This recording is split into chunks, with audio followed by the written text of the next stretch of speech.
Ya Muhammad, angkat kepalamu. Tidak lagi ada yang ibadah di padang mahsyar ini. Mengangkat kepala, lalu sujud lagi Allah di hadapan Allah. Nabi Muhammad SAW diangkat lagi. Wahai kekasihku, angkat kepalamu. Sudah tidak ada lagi yang ibadah dia di padang mahsyar ini. Tetap Nabi mengangkat kepala lalu sujud lagi kepada Allah. Sampai terakhir, apa yang kau inginkan wahai kekasihku? Ya Allah, selesaikan siksaan padang mahsyar. Biarkan mereka, masukkan mereka ke mizan penimbangan amal baik amal buruk mereka. Ya Muhammad, engkau meminta tanpa sujud kepadaku, aku akan memberikan apa yang kau inginkan. Nabi Muhammad SAW tanpa sujud, jika dia meminta kepada Allah, pasti akan dikabulkan. Dengan akhlak baginda Rasul SAW, beliau sujud, tahu beliau adalah seorang hamba yang pantasnya untuk sujud kepada Allah.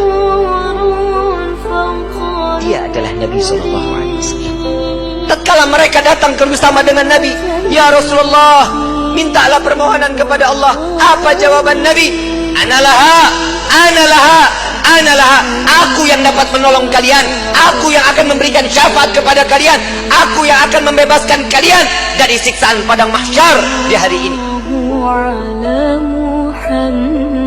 Saat dia meminta selesai padang mahsyar, masuk mereka semua ke mizan. Sampai di mizan, Nabi berdiri di depan mizan, melihat rombongan daripada umatnya. Saat beliau dalam keadaan dosa yang begitu besar, Nabi sujud kembali di hadapan Allah.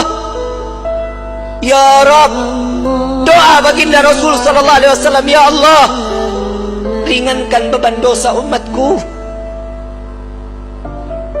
beratkan pahala mereka, ampuni dosa mereka ya Allah.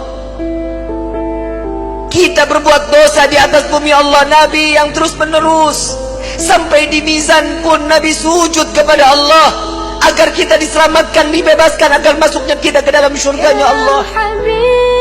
Setelah mizan, Nabi SAW berdiri lagi di sirat. Saat dimana jembatan tersebut, satu helai rambut dibelah menjadi 7, tajamnya luar biasa. Di bawahnya neraka jahanam.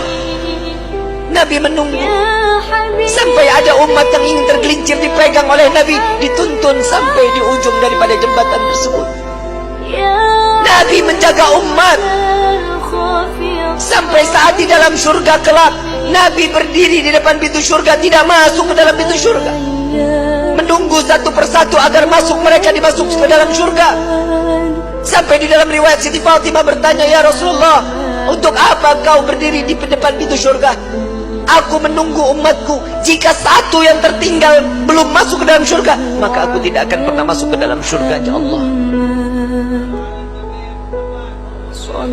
Huwa Muhammad, dia adalah Sayyiduna Muhammad. Sampai di dalam satu riwayat lain, Rasulullah izin kepada Allah melihat daripada daftarnya, umat satunya belum masuk ke dalam surganya Allah. Nabi berbincang kepada Allah, ya Rabb, izinkan Muhammad untuk memeriksa neraka. Sampai beliau masuk ke dalam neraka, mencari umatnya, lalu setelah itu diambil, lalu dibawa masuk ke dalam surganya Allah. Dia adalah Sayyiduna Muhammad, dia adalah pemimpin kalian, dia adalah Nabi kalian, dia adalah Rasul kalian. Tidakkah kalian malu tatkala kalian berbuat dosa di hadapan Allah? Sampai kapan hidup kita selalu tutup mata di dalam kemaksiatan kepada Allah?